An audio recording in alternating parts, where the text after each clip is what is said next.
Pourquoi les chevaux sont-ils à nos côtés? En choisissant de travailler avec eux, comment bien les écouter tout en ayant des objectifs? Que peut-on faire ensemble qui ait du sens, pas seulement pour nous, mais aussi pour eux? Comment communiquer, instaurer une relation où le cheval prend autant de plaisir que l'humain à apprendre, échanger, partager, progresser? J'observais dans la conscience collective une perception qui commençait à changer.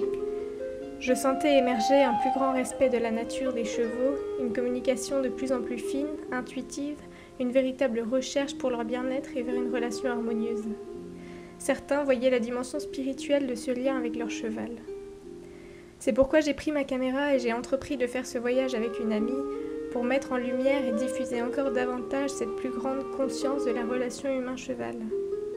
Cette conscience à la fois nouvelle et ancestrale. Pour avoir des réponses, j'ai choisi d'aller rencontrer 9 personnes en France et en Suisse dont l'approche m'inspirait particulièrement et qui, à mon sens, influençait positivement le monde du cheval en ouvrant cette nouvelle voie. Je voulais me plonger un instant dans leurs univers, comprendre la communication qu'elles avaient développée avec les chevaux et le sens qu'elles y trouvaient. Ça allait aussi être pour moi un voyage initiatique, pour y voir plus clair dans ma façon d'être avec mes chevaux et retrouver ce sens que je poursuivais dans cette collaboration avec eux.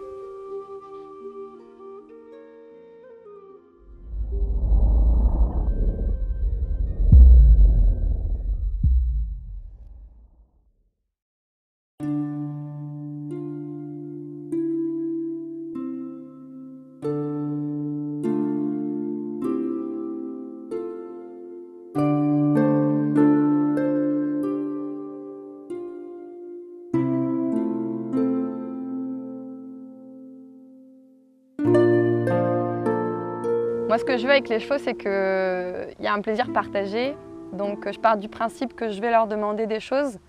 Après, je ne veux pas qu'ils en pâtissent. Donc, j'essaie de faire en sorte qu'ils soient au mieux avec l'humain, d'un point de vue mental, dans le plaisir qu'ils peuvent prendre à travailler, dans la compréhension qu'ils vont avoir de ce qu'on va leur faire.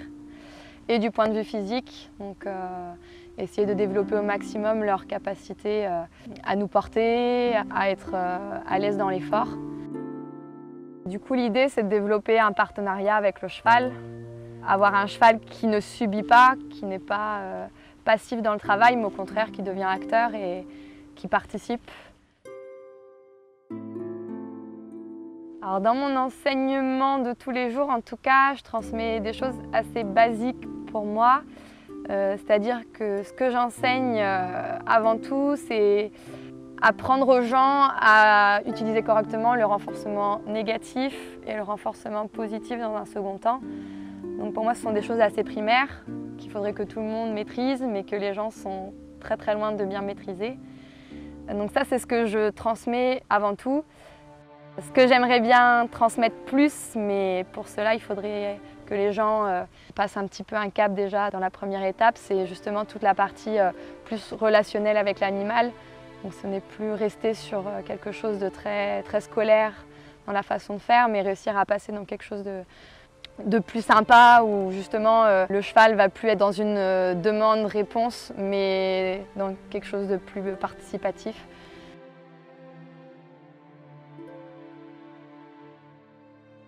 J'enseigne un petit peu à 3 niveaux, donc j'enseigne d'abord tout ce qui est éducation de base, avoir un cheval qui se comporte correctement avec l'humain, qui est respectueux, qui est en confiance. Après, du coup, j'ai toute la partie plus travail en liberté, où on va plus vers la complicité. On essaye de développer un lien un petit peu plus fort avec le cheval, que ce soit à pied ou monté. Et après, j'ai encore un 3e niveau d'enseignement qui va être plus la partie dressage. Développer le cheval de façon harmonieuse d'un point de vue physique pour justement qu'il puisse être à la fois donc bien dans sa tête, ça c'est une chose, mais pas oublier le fait qu'il soit aussi bien dans son corps, parce que les deux forcément sont liés.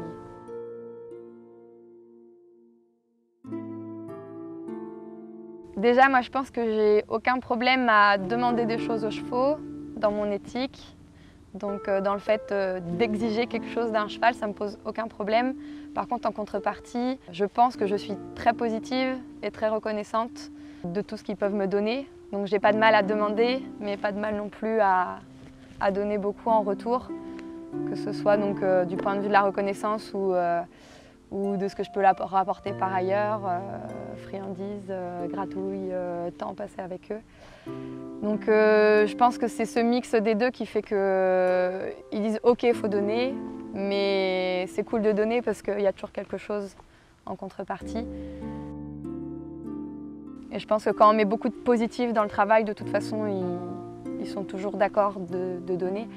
De façon générale, j'ai toujours tendance à demander très peu en quantité, mais récompenser énormément. Donc ça fait des chevaux qui deviennent généreux parce qu'ils savent que je ne vais pas leur demander des choses qu'ils ne peuvent pas faire ou qui vont vraiment leur tirer dessus. Donc j'essaye d'équilibrer entre ce que je leur demande et ce que je leur offre en retour.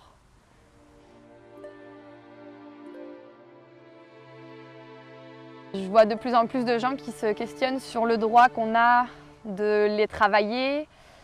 Moi, je ne me pose pas vraiment cette question. Pour moi, au contraire, avec la vie qu'on peut leur donner aujourd'hui, bien souvent, ils n'ont pas ce qu'ils devraient avoir dans la nature.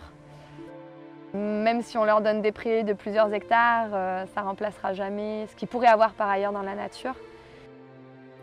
Donc pour moi, quand on les travaille, justement, on leur apporte quelque chose, on leur apporte une activité dans leur journée. Et si on se débrouille correctement, si on fait bien notre boulot, on peut leur apporter bien plus que ça, on peut leur apporter une vraie relation qui leur apporte quelque chose au quotidien et qui les aide à se dépasser et à aller plus loin. Donc pour moi, je trouve ça dommage de ne pas les travailler quand on en a l'occasion parce que on peut vraiment leur apporter. Si on part du principe qu'on va les déranger en les travaillant, oui, effectivement, on risque de les déranger. Si on part du principe qu'on va leur apporter quelque chose, derrière, ce sera forcément beaucoup plus positif des deux côtés. Je pense que ce que j'aime beaucoup avec les chevaux, déjà, c'est le fait d'être dans l'instant présent. Donc, je pense que c'est mon côté enfant. C'est le fait d'être à ce moment-là juste avec eux et avec un animal et s'exprimer justement, pas forcément dans une communication toujours réfléchie et orale, mais justement dans quelque chose de plus animal. Donc j'aime être dans ce moment-là et ne plus penser à rien et m'exprimer un peu plus de façon instinctive. Après, j'adore les animaux et les chevaux, je les trouve très beaux. Et du coup, ce que j'aime dans le travail, et du coup, notamment à pied, mais monter aussi, ça va dans le même sens, mais ce que j'adore à pied, c'est les voir et essayer de faire ressortir ce qu'il y a de plus beau chez eux. Et quand ils sont hyper expressifs et qui montrent toutes leurs capacités, niveau expression et physique, qui montrent leur qualité, je suis contente. Parce que j'adore quand ils sont beaux et qui montrent le maximum de beauté qu'ils ont en eux, mais réussir dans le travail justement à montrer toute la beauté qu'ils peuvent avoir en eux. Pour moi, le cheval, justement, c'est ce qui m'a aidé à me développer. Je pense être ce que je suis aujourd'hui, comme beaucoup de cavaliers ou en tout cas de propriétaires. Je pense que ça m'a donné énormément de confiance en moi, d'avoir un animal et de communiquer avec lui et de voir qu'on est capable de créer quelque chose sur le long terme. Je pense que moi, c'est quand je suis avec mes chevaux que j'ai le plus de confiance en moi. Donc, les chevaux, c'est une énorme partie de ma vie et tout ce que j'ai construit, du côté cheval ou à côté, tout est lié au cheval. Donc c'est vrai que le cheval, de toute façon, c'est le pilier de ma vie.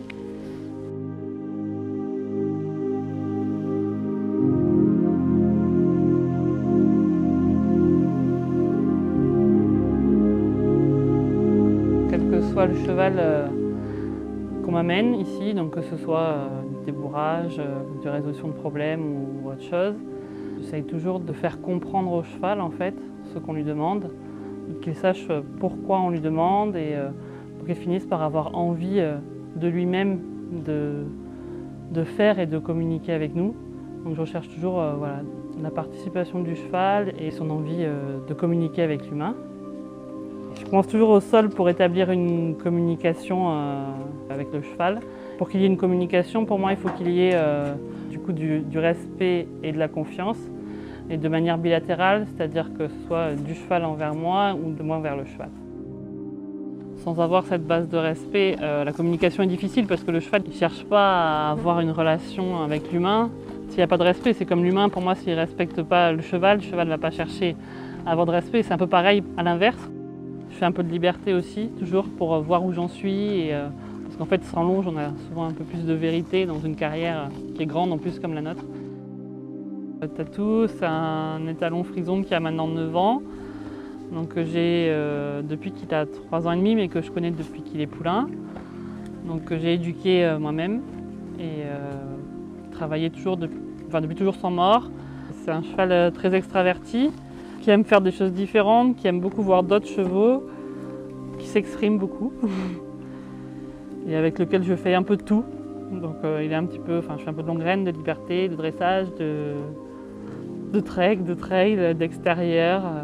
Voilà. J'essaye de lui proposer plein de choses en fait et de voir qu'est-ce qui lui plaît à quel moment. De moments, j'ai beaucoup plus travaillé en liberté, d'autres moments, je travaille beaucoup plus en dressage. Voilà, j'essaie de m'adapter à lui.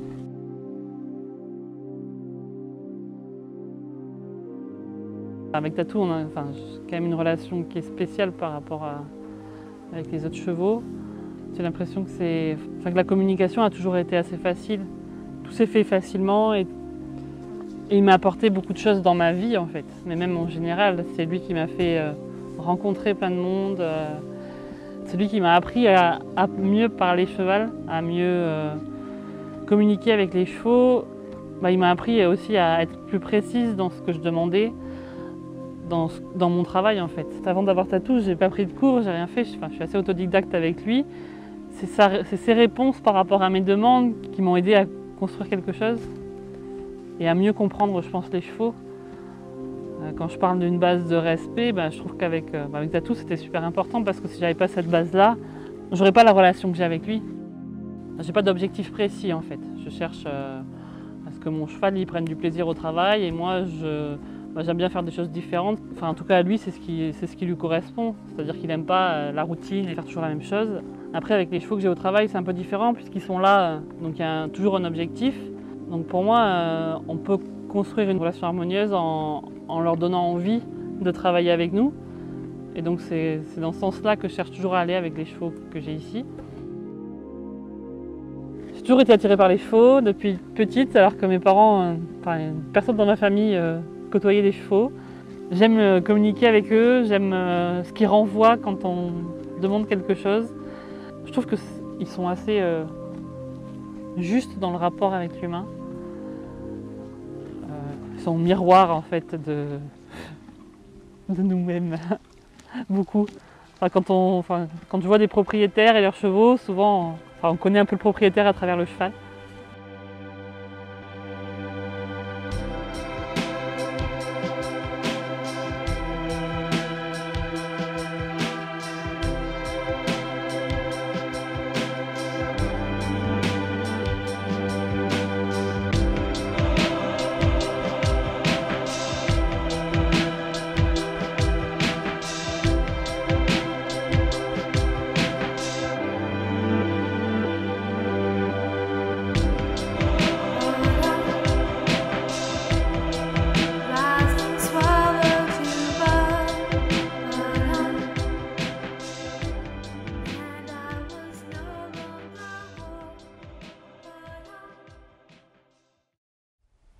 Les Amérindiens nous disaient qu'on était reliés. Ils disaient Mitakoyo Yasin, ça veut dire nous sommes tous reliés.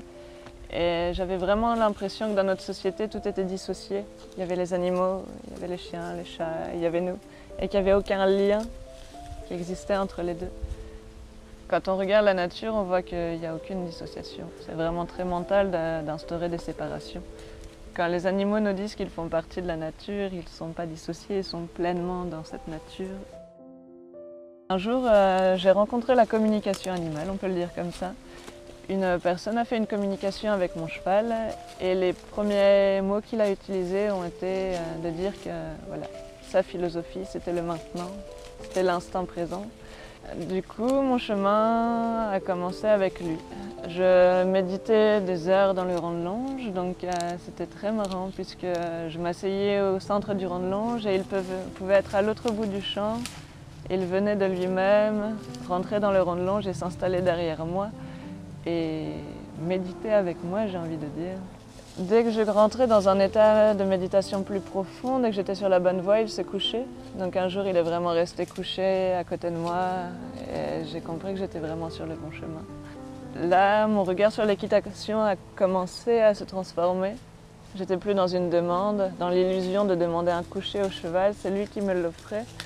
Et passer un instant avec son cheval qui est couché à côté de soi, qui respire profondément, qui est relâché, c'est juste incroyable. Il m'apprenait déjà beaucoup, mais j'avais qu'une impatience, c'était de recevoir ces messages. J'étais persuadée qu'il pouvait me dire quelque chose parce qu'il communiquait avec d'autres personnes, alors pourquoi pas moi. Donc j'ai médité pratiquement tout l'été avec lui, à goûter à sa présence, à son énergie. Et plus tard, il a commencé à me révéler ses messages. Donc c'est là que la vraie relation a commencé à s'installer. Entre deux, j'ai fait une coupure avec la communication animale parce que le mode de fonctionnement ne m'intéressait mais me bloquait. Voilà, il fallait poser une question à l'animal, il fallait qu'il nous réponde. Je savais qu'on pouvait rentrer plus profondément dans la philosophie de l'animal, que c'était encore un mode très humain d'appréhender l'animal. On pose une question, on a une réponse. Les animaux ne communiquent pas comme ça, à mon sens. C'est pas comme ça que je le vois. Donc petit à petit, la communication avec mon cheval s'est complètement transformée. On n'était plus dans une relation physique, mais plutôt subtile. C'est lui qui m'a guidée, je le vois vraiment comme un guide qui est là pour me faire avancer sur mon chemin. Il m'a expliqué qu'un jour, il rêverait de pouvoir travailler avec moi tout en gardant cette communication. Pour lui, il est important de se relier à l'animal quand on travaille avec lui. Il veut finalement co-créer les séances avec moi. Et j'ai compris que c'était vraiment le désir de tous les chevaux. Pouvoir communiquer avec le cheval et qu'il nous dise clairement en interaction, finalement, en direct, quels sont ses ressentis, quels sont ses désirs, ses volontés, comment on peut améliorer les séances et du coup progresser bien plus rapidement.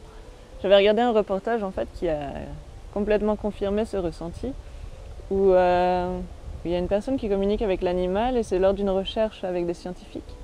Et elle dit clairement que le singe est en train d'envoyer une image au chercheur pour lui faire comprendre ce qu'il attend. C'est une histoire avec, le singe doit trouver la cacahuète qui est sous un des gobelets. Et le premier réflexe du singe va être d'envoyer une image mentale au chercheur et après il va faire le geste.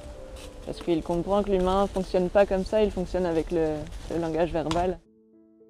Et du coup, je me suis dit pourquoi pas le mettre en place avec nos animaux à nous. Pourquoi pas, avant de demander quelque chose, lancer une image à l'animal pour qu'il réponde. Donc voilà, c'est tout ce chemin qui s'inscrit pour le moment. C'est ce qui m'a conduit à créer ce projet Un Même Souffle.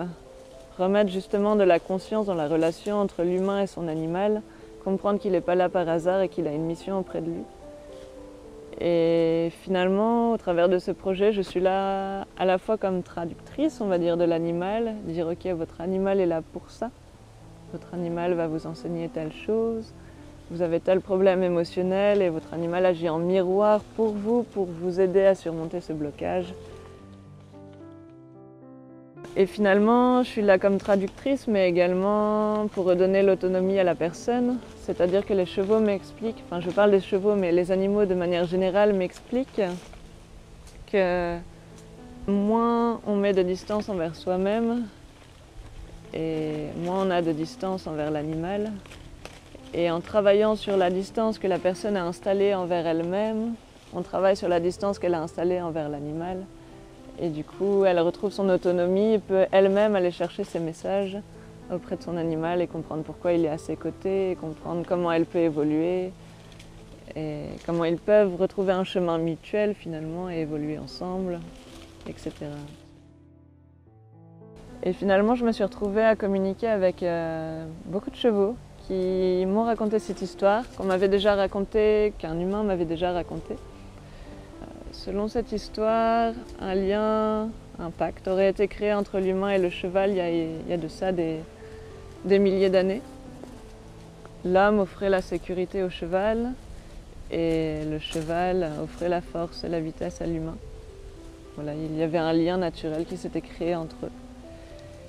Et aujourd'hui, ce qu'on comprend, c'est que ce pacte a été brisé et qu'aujourd'hui, les chevaux sont prêts à le remettre en place. Ils attendent l'humain Ils veulent co-créer ce monde qui nous appartient et ils veulent que le pacte se rétablisse, c'est-à-dire qu'on cesse de les exploiter et qu'on rétablisse cette sécurité qu'on leur avait promis. Du coup, les chevaux m'ont proposé des pistes par rapport au fait de mêler les deux mondes. Parce que du coup, voilà, ils ont cette attente que finalement on rétablisse ce pacte, donc qu'on rétablisse une relation consciente et qu'on rétablisse une communication même au sein des séances que l'on fait avec lui. Et ils sont conscients que ça ne peut pas se faire tout seul. Il y a un chemin à faire de la part de l'homme. Et du coup, ce qu'il me conseillait, c'est vraiment de faire une séance de méditation où on fait le point. On va communiquer avec l'animal. Je lui ai demandé comment faire des séances avec lui, comment réinstaurer le dialogue, si notre comportement a été OK pour lui. Et après, de faire des séances de travail normal finalement, de travailler avec le cheval comme on le faisait avant. Et il me disait que petit à petit, ces séances de méditation accompagnées par le cheval vont venir s'imprimer dans nos séances classiques, on peut dire. Et petit à petit, nos deux mondes vont se mélanger et la communication va s'instaurer même au travers des séances. C'est vraiment quelque chose de progressif qu'ils attendent. Ils ont un cœur immense, ils pardonnent très facilement et ils sont compréhensifs et du coup n'ont pas d'exigence. Ils attendent vraiment de nous qu'on se mette en chemin et du coup cette idée leur plaît beaucoup. Voilà. Okay. Tu me reconnais au moins voilà, lors de cette séance de méditation accompagnée par le cheval. Et petit à petit, ça va devenir tellement naturel pour toi que tu vas pouvoir nous reconnaître pendant les séances de travail. Et petit à petit, voilà, pouvoir réinstaurer cette communication et pouvoir dialoguer avec nous pendant le travail.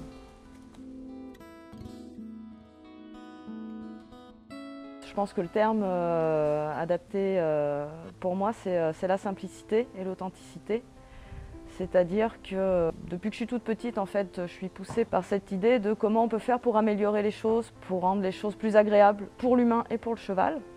Et ça m'a poussée à faire plein de recherches diverses et variées, que ce soit par des formations actées ou par des lectures, par des rencontres, juste des échanges avec certaines personnes.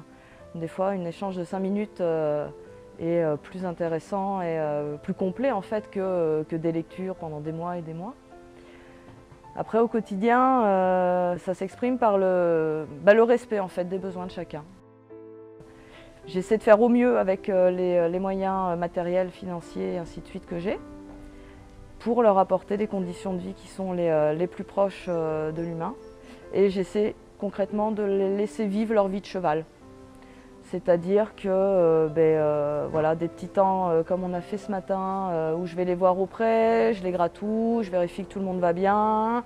Et puis s'il y en a un qui a un petit peu l'estomac lourd, eh ben, je vais lui mettre un peu les mains sur l'estomac. Si l'âne demande un massage de son dos, ben, je lui fais son massage de son dos. Voilà.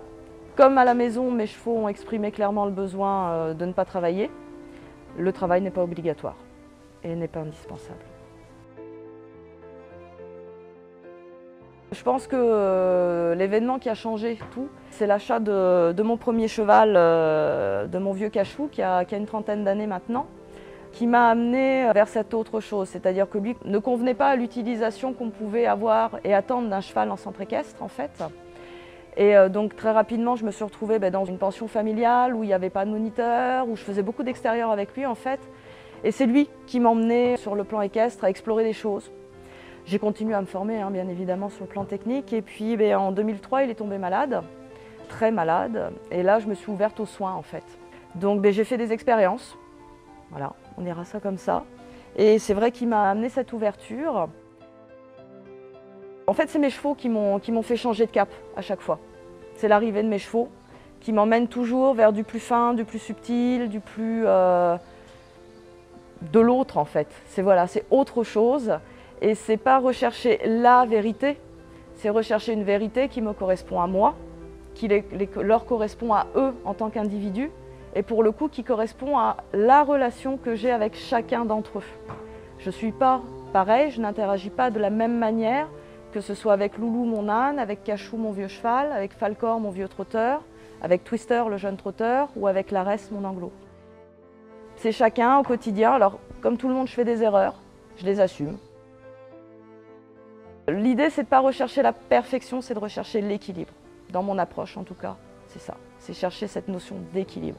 Qu'elle soit dans l'acte équestre, donc dans le travail du cheval, ou qu'elle soit dans le quotidien, l'équilibre dans la santé, l'équilibre dans l'émotionnel, dans l'environnement, puisque le Paddock Paradise dans lequel ils évoluent est aussi organisé de manière à ce que l'environnement y trouve un équilibre, que les chevaux ne soient pas une charge trop importante pour l'espace.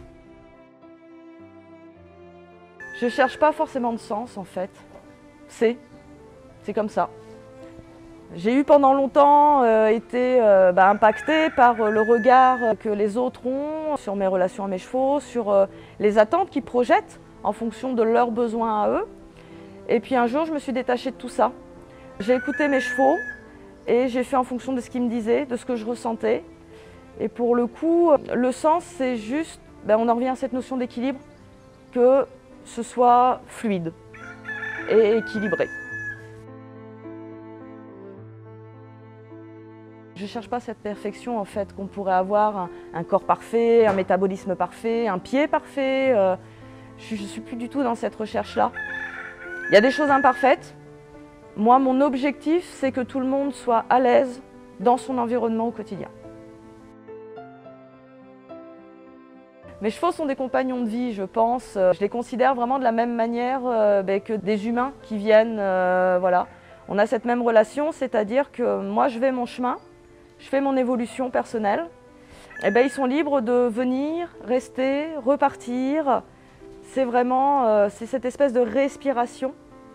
Après, dans le symbolisme, je pourrais partir dans les clichés que le cheval, c'est la liberté, c'est la force. Mes chevaux, ce sont mes amis. Voilà. J'ai confiance en eux. J'espère et j'aime croire qu'ils ont confiance en moi. J'en sais rien en fait, il faudrait leur demander à eux pour le coup. Mais j'ai confiance en eux et vraiment ils ont une liberté de parole et de communication complète et totale. C'est-à-dire que régulièrement je fais des communications animales avec eux, avec des personnes extérieures, pour que ce soit le plus juste possible. Et dans ces communications, c'est jamais est-ce que le tapis préfère le rose ou le bleu par exemple. Je donne un exemple voilà, très, très bateau. C'est expression libre. Ils disent ce qu'ils ont à le dire. Et si un jour j'en ai un qui me dit moi je suis plus heureux ici, je veux partir, il est libre, je le mettrai en vente et puis je dirai que ce qui sera juste se présentera pour lui. Ils sont libres de rester et de partir au même titre que tous les humains qui se présentent à moi. Donc dans le symbolisme, le cheval est un compagnon de vie en fait. Je transmets le retour à l'autonomie. Pour moi, c'est très important en fait, ce retour à l'autonomie. Dans mon cursus, j'ai collecté plein de cartes à jouer, plein d'informations techniques. J'ai ce panel, voilà, j'ai ce jeu de cartes, alors qui est loin d'être complet, hein, je suis comme tout le monde, je continue à évoluer. Ce que je dis aujourd'hui, peut-être que dans 10 ans, je dirais « dis donc, j'étais pas très au point, hein. J'en sais rien ». L'idée, donc, c'est de continuer à évoluer. Et donc, ce jeu de cartes, je le mets à disposition des personnes.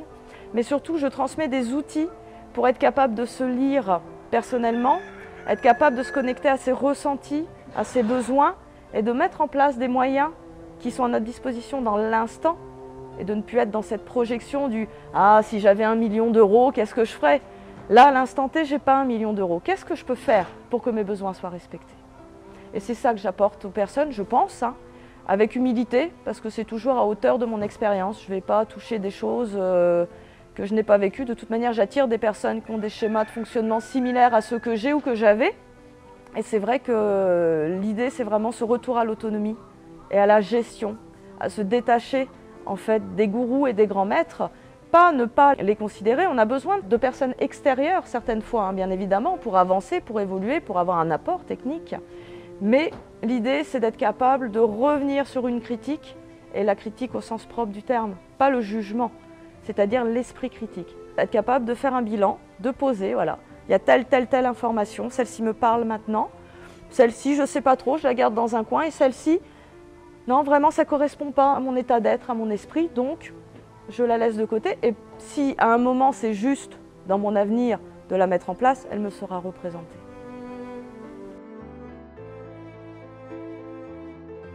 Là, ce matin, je discutais avec un de mes chevaux et il me disait qu'il était peut-être éventuellement temps d'arrêter de se regarder le nombril avec le cerveau, mais juste d'ouvrir son cœur.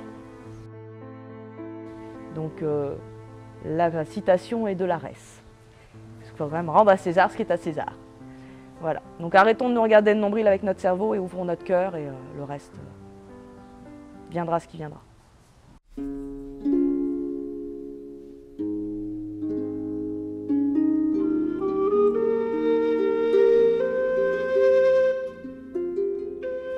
La relation avec les chevaux, pour moi, c'est vraiment... les chevaux sont vraiment notre miroir. Et donc, ils m'apprennent énormément sur moi-même. Ils sont vraiment mon reflet, enfin, comme tout ce qui m'entoure est mon reflet. Mais j'ai plus facile à voir mon reflet à travers les chevaux, en tout cas.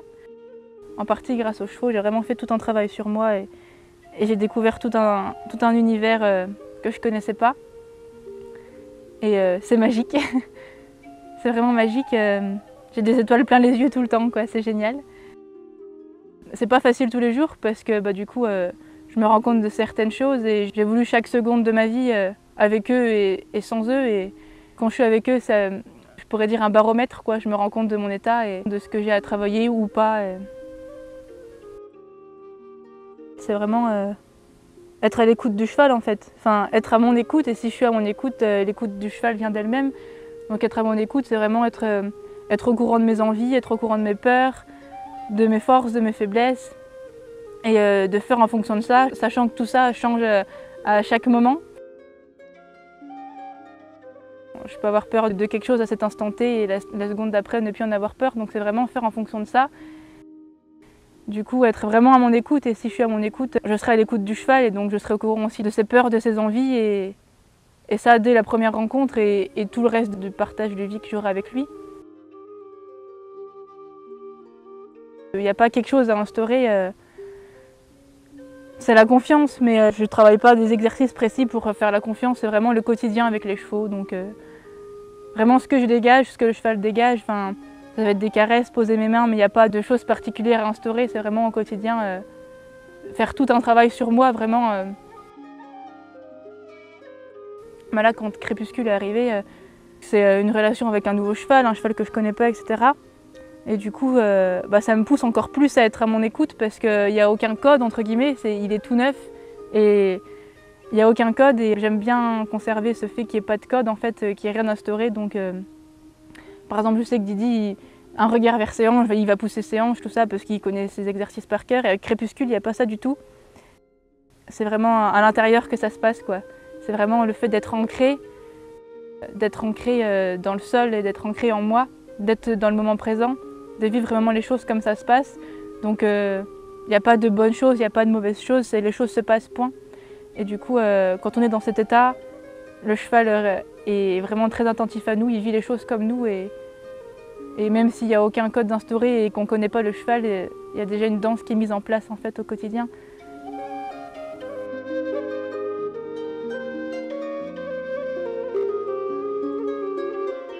Pour moi, c'est mon miroir, c'est le miroir du monde dans lequel on vit, c'est le miroir de la société, c'est le miroir de tout, c'est le miroir de l'univers, en fait.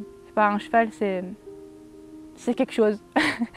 C'est vraiment puissant et en tout cas, sur moi, ça a vraiment un effet puissant et magique. Et mes chevaux sont vraiment mes amis, mes guides et mes compagnons de vie au quotidien, quoi. Et je ne me verrais pas vivre sans chevaux, ou sans animal tout court, quoi. Et en plus, grâce à eux, on a un cadre magnifique, quoi. Grâce à eux. À travers eux, on vit des expériences vraiment géniales et c'est aussi grâce à eux que je rencontre des gens super.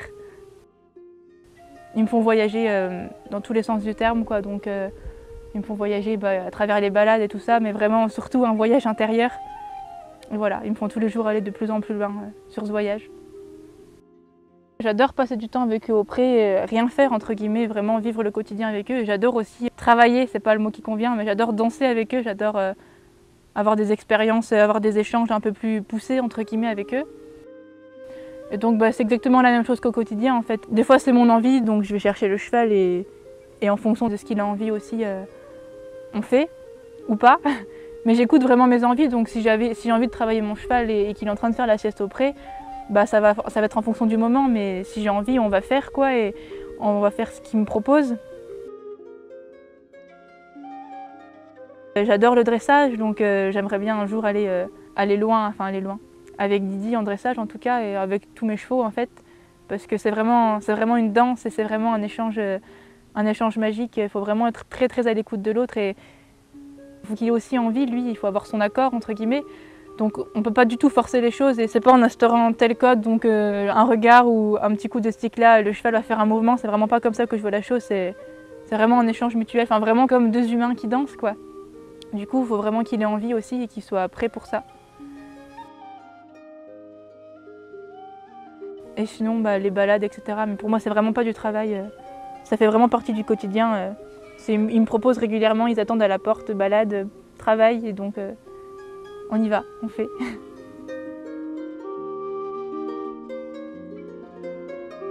Bon, moi, la spécificité de ce que je fais, ça va être surtout ce travail sur l'humain, je pense. Parce que je pense que à partir du moment où on va demander des choses à nos chevaux, où on va vouloir quelque part contrôler le corps du cheval, parce que finalement l'équitation c'est ni plus ni moins que ça, ça demande à l'humain de déjà se contrôler lui-même en fait. Donc se contrôler lui-même au niveau de son propre corps, se contrôler sur un plan émotionnel, se contrôler dans ses actes, dans la justesse et la cohérence de ses demandes.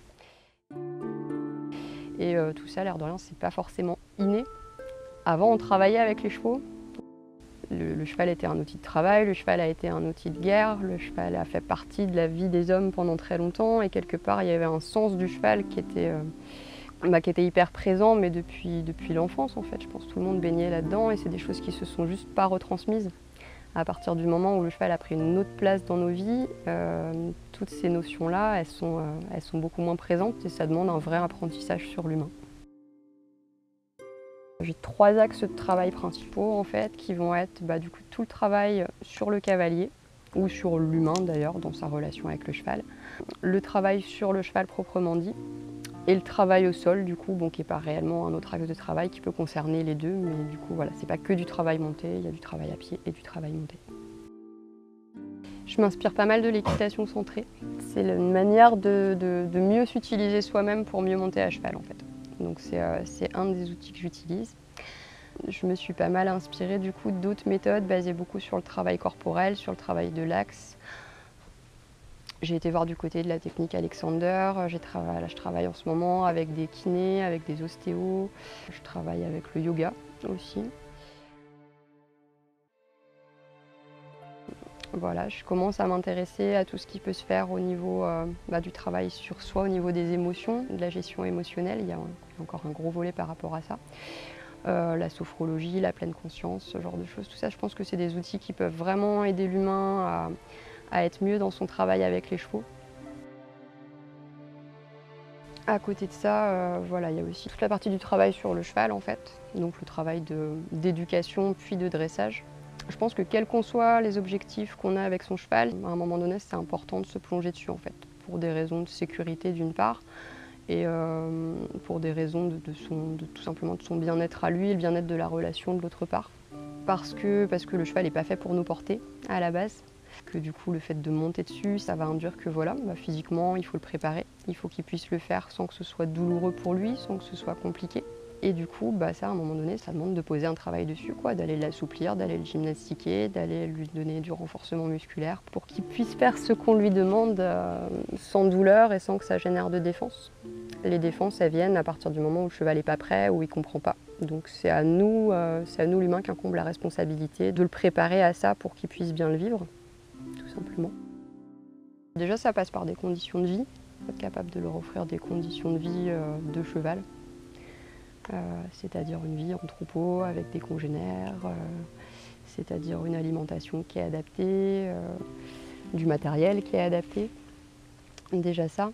Et après ça demande d'être à l'écoute, je pense, justement de ce qu'eux nous renvoient, c'est-à-dire que dans toute progression c'est pas forcément linéaire, il y a des moments donnés où ils nous renvoient bien dans les tours, où on pense avoir atteint un cap et en fait, non, on fait 3 pas en arrière, donc être capable de se demander pourquoi, savoir si ça vient de nous, savoir si ça devient d'éléments extérieurs, si c'est des éléments extérieurs, est-ce qu'ils sont modifiables, si c'est une douleur qu'a le cheval, est-ce que c'est quelque chose sur lequel on peut intervenir. Avant de se dire c'est de la faute du cheval, déjà être capable de regarder d'où ça peut venir et d'agir en conséquence. mais dans 80-90% des cas, ça vient quand même de l'humain. Donc il y a toujours des choses qu'on peut modifier sur nous pour arriver à pallier à ça. Je pense qu'il faut être curieux, rester ouvert d'esprit et garder un esprit critique. C'est-à-dire que dans le milieu du cheval, comme dans beaucoup de milieux, on a tendance à nous asséner des grandes vérités universelles et des grandes querelles de chapelle où on va dire c'est comme ci, c'est comme ça, c'est pas autrement. Je pense que si, tous les points de vue sont bons à entendre, mais il faut se faire confiance et puis surtout expérimenter et voir ce qui convient à nos chevaux et à nous-mêmes. Voilà, pas hésiter à aller voir à différents endroits et à se faire sa propre idée avant de tout prendre pour argent comptant. J'y trouve du bien-être dans un premier temps. Et j'y trouve aussi quelque chose qui m'a aidé à grandir, à devenir un meilleur humain. Parce que à partir du moment où on les écoute, où on est attentif à ce que eux nous renvoient, on commence à travailler sur soi. Donc du coup ça impacte tout. Ça impacte la relation qu'on a en soi-même, ça impacte la relation qu'on a avec les autres. Ça ouvre des questions, on se remet en question, on cherche d'autres voies, on explore d'autres choses parce qu'on a envie de faire mieux. Et du coup, on s'ouvre des portes et on avance dans la vie.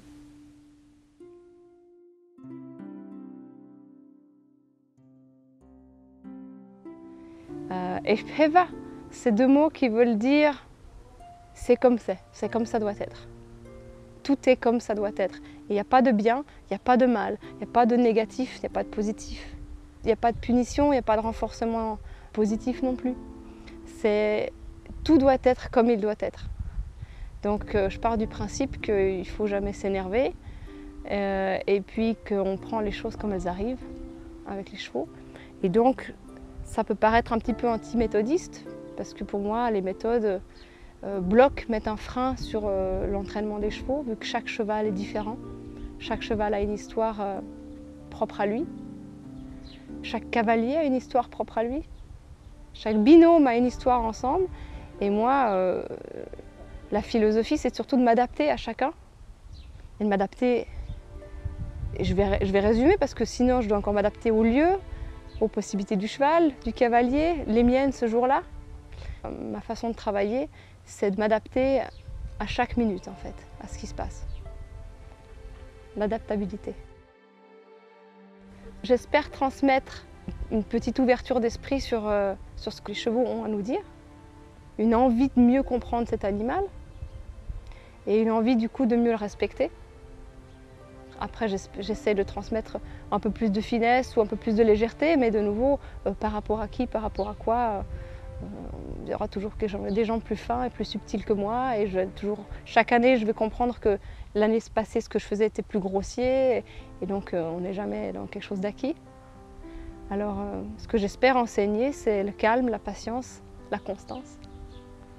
Pour que les chevaux comprennent un peu plus clair et essaient d'y voir un peu plus clair dans notre manière de gesticuler autour d'eux.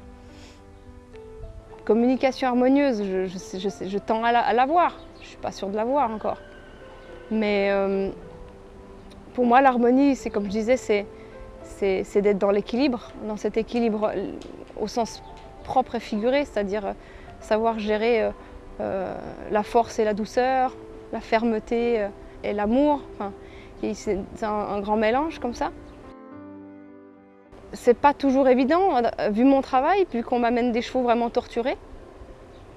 Et que des fois, les premiers jours qu'on m'amène un cheval, le cheval se retrouve confronté à cette violence. Moi, je fais miroir. Et du coup, ouais, ça peut être des fois assez dur pour les chevaux qui arrivent.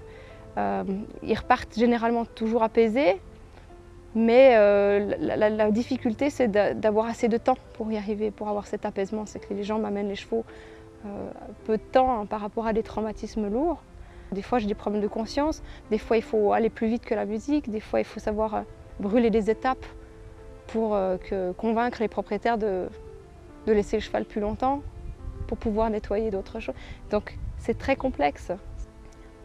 Aussi, la communication et la relation passent avant tout dans mon travail. Donc du moment que je n'ai pas établi la communication, je ne peux pas établir la relation. Donc la communication, c'est avant tout.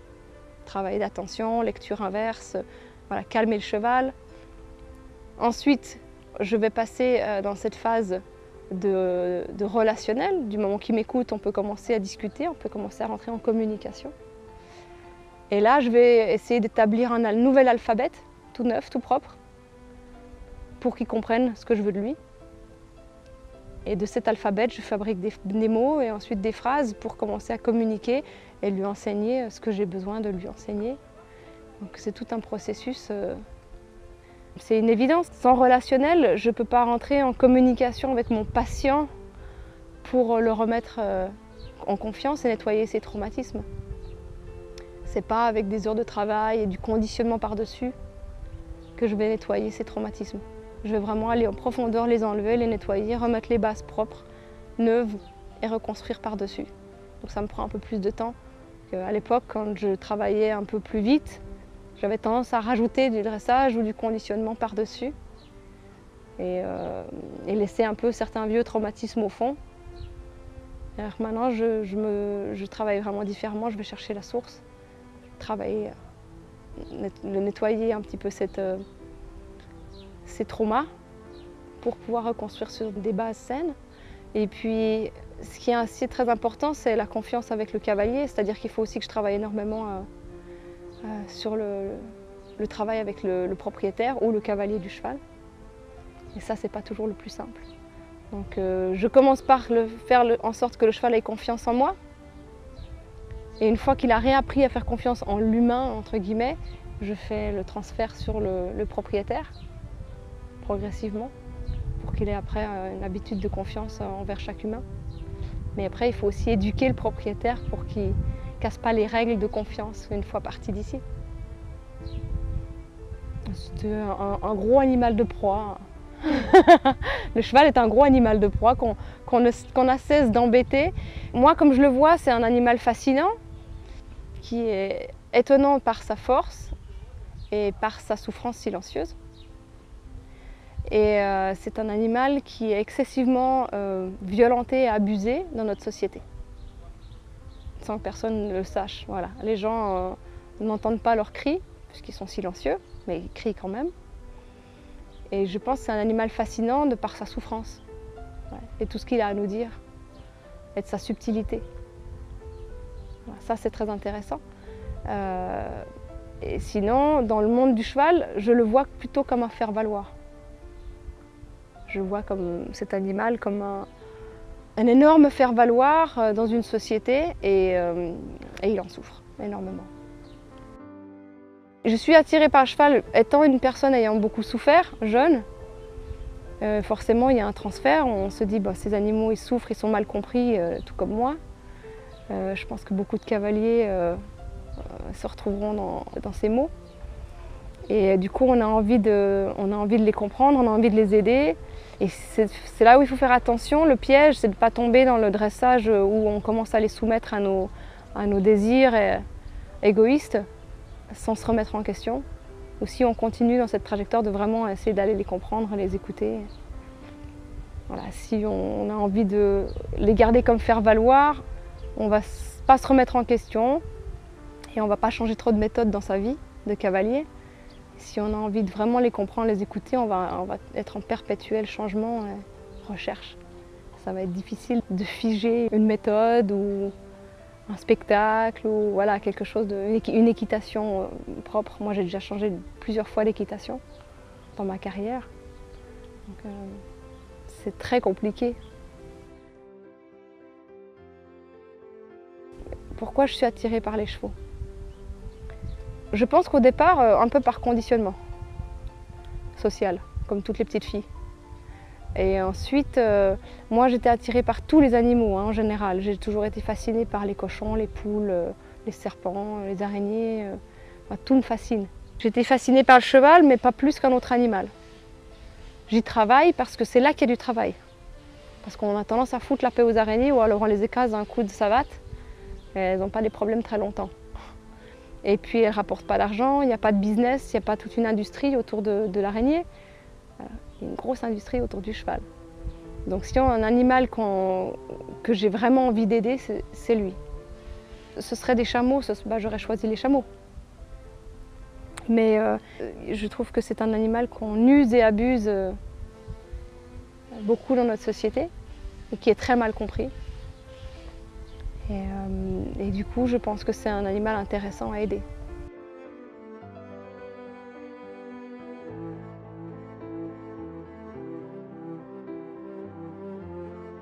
Vision Pure, c'est un lieu où les gens peuvent retrouver leur propre vérité à eux, leur puissance et surtout leur confiance en eux. Nous avons un leitmotiv qui s'appelle Taos, transparente, authentique, humble, ouvert et sécure. Et probablement là-dedans, tout est dit, avec un grand dash sur l'humilité, parce que l'expérience se passe effectivement entre le client et le cheval. Le praticien ou moi sont là pour assurer le cadre sécurisant qui permet cette prise de conscience.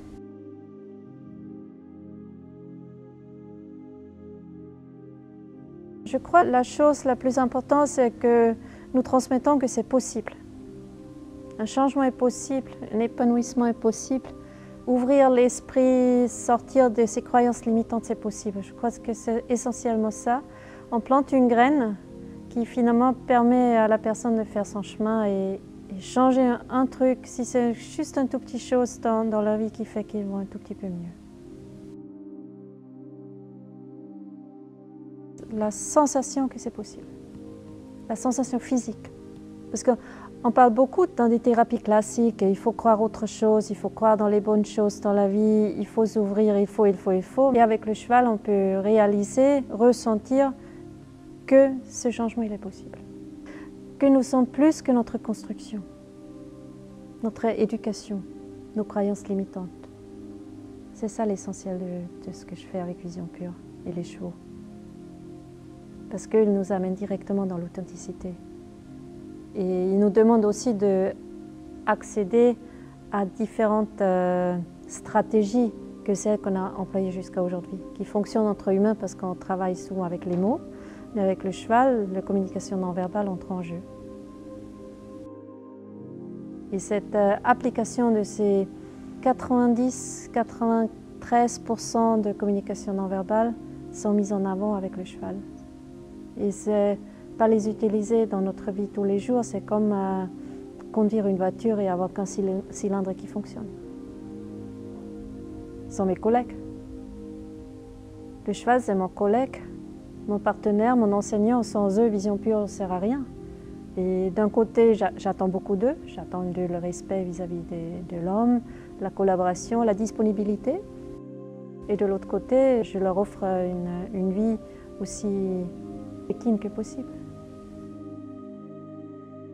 Moi, je ne suis pas cavalière, ça veut dire que je n'exploite pas sa puissance ou sa force dans le sens de vouloir le dresser ou vouloir réussir quelque chose de lui. Ce que je lui demande, c'est être cheval, être authentique, être véritable en réaction, sensible en réaction à quelque chose qui se passe avec lui et le client.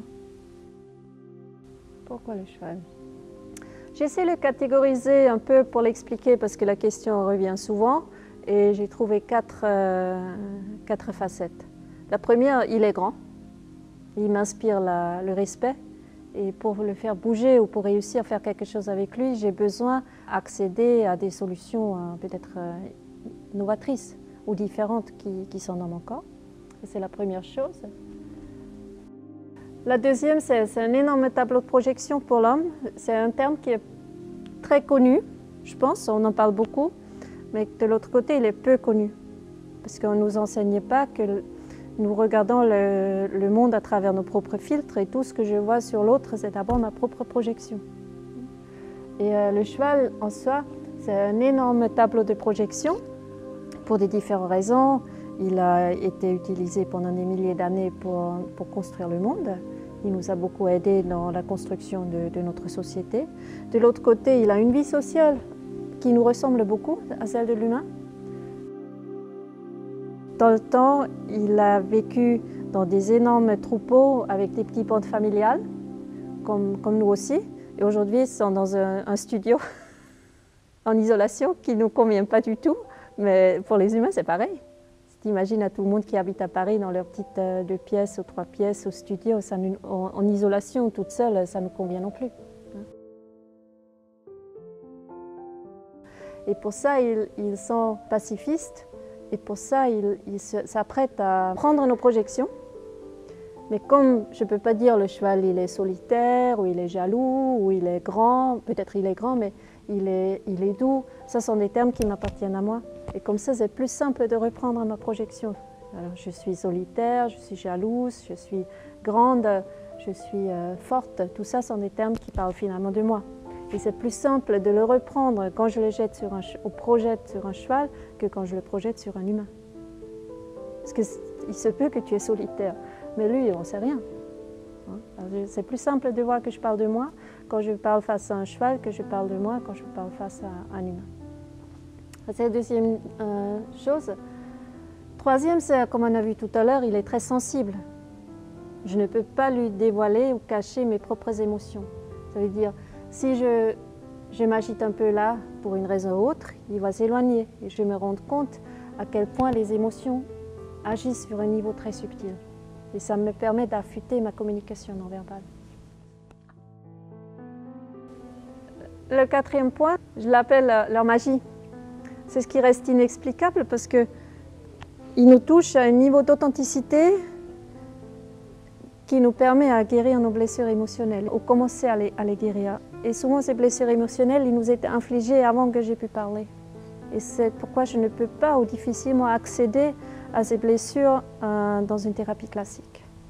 Et avec le cheval, il y a quelque chose qui se passe, et ça s'est prouvé encore et encore pendant des centaines ou des milliers de fois. Il y a quelque chose qui se passe à un niveau qui reste inexplicable, mais qui montre qu'ils arrivent à nous toucher à un endroit où personne d'autre peut y accéder. Pas toujours beau ce qu'on retrouve avec eux, hein. C'est brutalement honnête.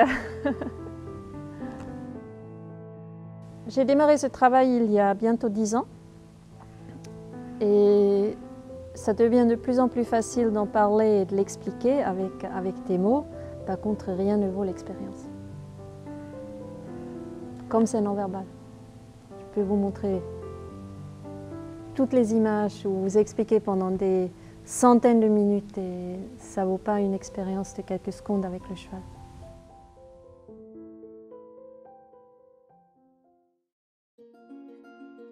Oh, l'humilité, ça c'est vraiment le premier mot qui me vient. L'humilité. Avoir des êtres aussi humbles, aussi puissants, aussi forts, aussi conscients de leur corps qu'ils le sont, c'est vraiment c'est des maîtres d'humilité, quoi. C'est ça qui représente pour moi. Après, évidemment, il y a plein de symboliques qui peuvent être clichés derrière ça, mais non, le maître d'humilité et de sagesse. Il faut être très sage pour supporter ce qu'ils supportent et il faut être très sage pour vouloir nous apprendre autant qu'ils nous apportent. Moi, ça me touche profondément chaque jour et chaque séance que je fais avec un cheval. Avoir autant de patience à nous apprendre. Moi, j'ai jamais rencontré ça chez un humain. Ou alors un grand maître des arts martiaux que j'ai jamais rencontré encore. Mais il doit y en avoir. J'ai des programmes et des ambitions qui vont être très malléables selon ce que le cheval va être en capacité de faire le jour même.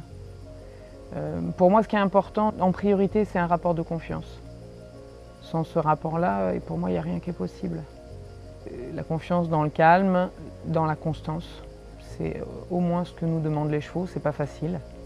Ça demande beaucoup de pratique. Il y a des gens qui l'ont de façon innée, il y en a très très peu. Nous, les humains, on a des humeurs qui sont très changeantes et très influençables par le monde extérieur. Les chevaux, ils peuvent changer très rapidement d'humeur, mais retomber très vite aussi et redevenir très stables. Donc par ça aussi, ils sont un exemple. Et mon travail, il est très varié. Il est principalement centré sur le travail à pied, le travail en liberté, le travail à la longe, aux longues rênes, en extérieur. C'est très important pour moi, j'aime beaucoup aller dehors. Dresser dehors, travailler à pied dehors, travailler dans la forêt le matin. La plupart des chevaux vont travailler jusqu'à la haute école. Certains vont pouvoir travailler en liberté, monter aussi également. en liberté à pied, en liberté montée, en licol et harnaché.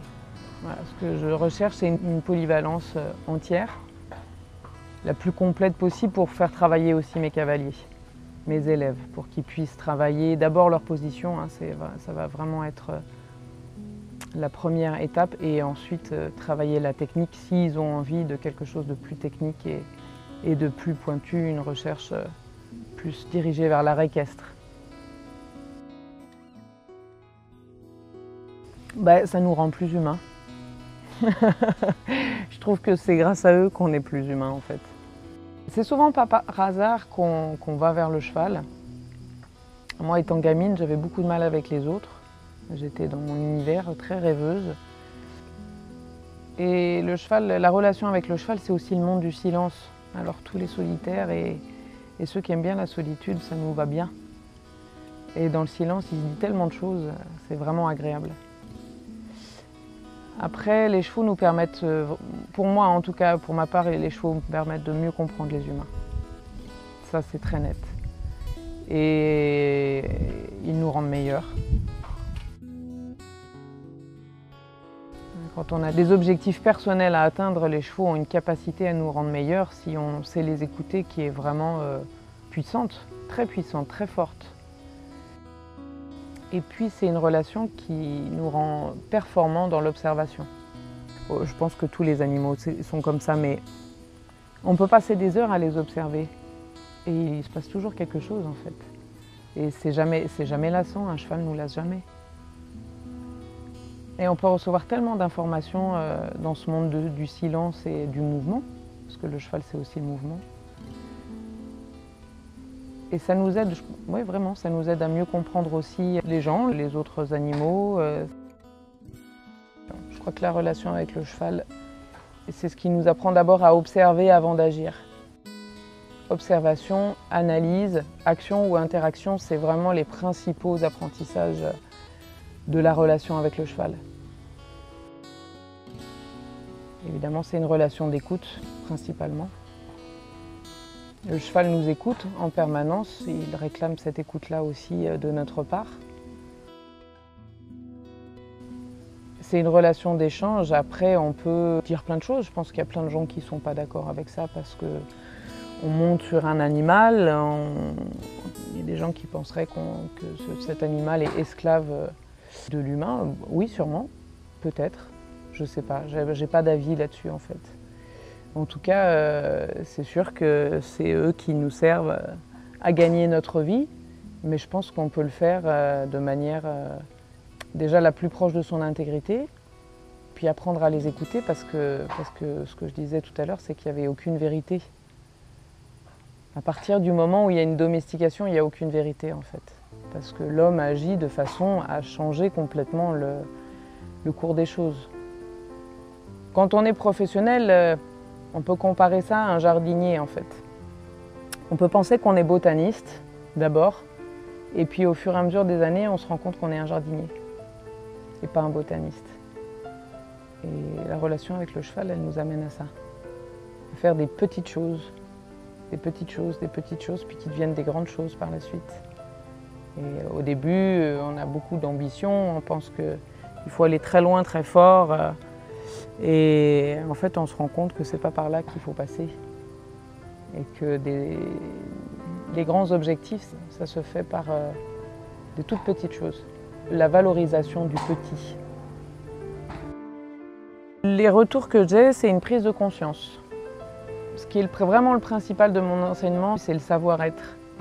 C'est son propre comportement par rapport au cheval. Forcément, c'est par rapport aux autres aussi. Hein. Ça change notre comportement avec les autres humains. Le savoir-être. Toujours se repositionner. Développer son observation, développer son écoute. Le non-jugement. Ça, c'est quelque chose qui est très difficile pour l'humain, pour notre éducation. On est dans un monde de jugement en permanence. Dans cette éducation sociétale, ça peut être aussi une éducation parentale, mais elle est d'abord sociétale. Tout est sur le jugement, basé sur le jugement de ce qu'il faut faire, pas faire, de ce qu'on a le droit de faire ou pas faire. Le cheval, il n'a aucun jugement. Donc j'essaie vraiment de pas juger mes élèves et de valoriser leurs qualités, leurs atouts, parce que le cheval il est là pour ça aussi.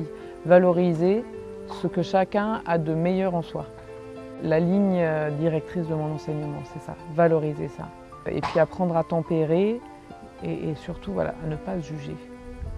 Parce que quand on se juge, ça ne rend pas du tout service ni à l'humain qui travaille avec le cheval, ni au cheval qui travaille avec l'humain. La dévalorisation, ça ne sert à rien.